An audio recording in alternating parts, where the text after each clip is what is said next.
The Corvathian Empire's war fleet hung in the void like predatory insects, their obsidian hulls reflecting the distant light of Earth's sun. Admiral Zektar drummed his four-clawed fingers against his command throne, studying the tactical display with satisfaction. After conquering 17 star systems, subjugating dozens of species, this backwater agricultural world would be child's play. Target confirmed, his tactical officer announced. Human settlement detected. Population, 43 adults, 17 juveniles. Primary activity appears to be farming. Zektar's mandibles clicked in amusement. The mighty humans, whose diplomatic corps had dared refuse tribute to the Empire, were nothing but dirt grubbers on this remote world. Deploy ground forces. Capture the settlement. Show these primitives the price of defiance. Drop pods screamed through the atmosphere like metallic meteors.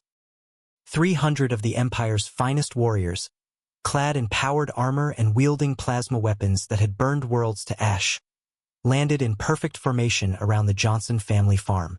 Marcus Johnson looked up from his tractor, squinting at the alien soldiers surrounding his cornfield. He sighed, wiped his hands on his overalls, and reached for the comm unit on his belt.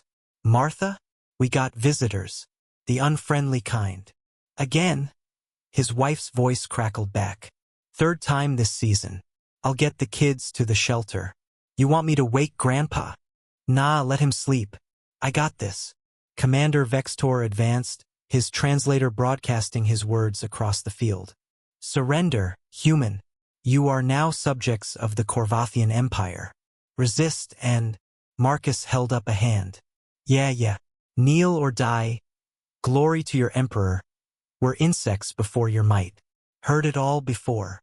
He pulled a worn cap over his graying hair. "Look, I don't suppose we could talk about this? I've got crops to tend."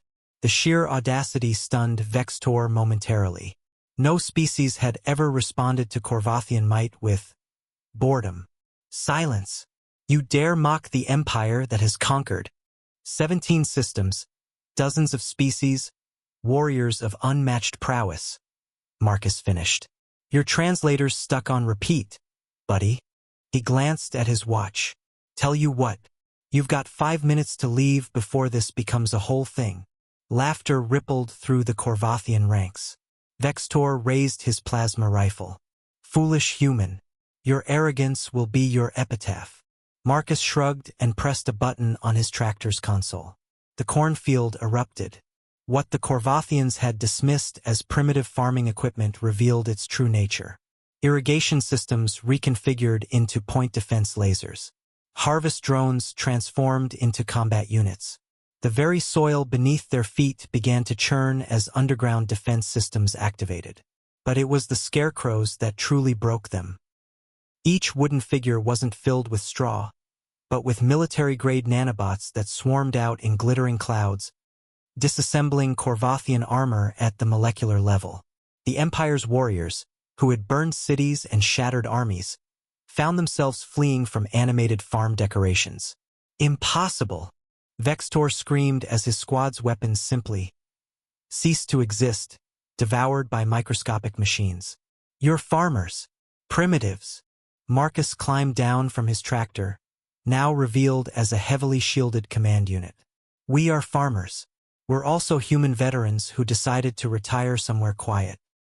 He gestured to his neighbors emerging from seemingly innocent barns and silos, each wearing the easy confidence of career soldiers. "Turns out, quiet is relative when you're human." The retreat turned into a rout. Drop pods launched desperately skyward, many failing as their systems were corrupted by aggressive cyber warfare programs broadcast from what had appeared to be a simple radio antenna. Admiral Zektar watched in horror as his ground forces were decimated by agricultural equipment. His sensors detected energy signatures throughout the system powering up, hidden defense platforms, camouflaged patrol ships, things that had been invisible moments before. "Sir," his science officer whispered, "readings indicate the entire system is militarized. Every asteroid, every moon. How did we not detect?" "Because we saw what we expected to see," Zektar realized. "Farmers. We saw farmers and dismissed them. A transmission crackled across their communications. Marcus Johnson's weathered face appeared on screen, still wearing his farming cap. "Admiral, I assume? Here's the thing about humans, we really do prefer farming to fighting. But we're really, really good at both. Now, I've got soybeans to harvest. Don't make me come up there." The Corvathian Empire, conquerors of 17 systems, fled from a human farm. Word spread through the galaxy: leave human colonies alone. They might look like simple farmers, but every garden could hide an arsenal. Every farmer might be a warrior, and every quiet human settlement was potentially the most dangerous place in the universe. After all, only humans would weaponize a scarecrow.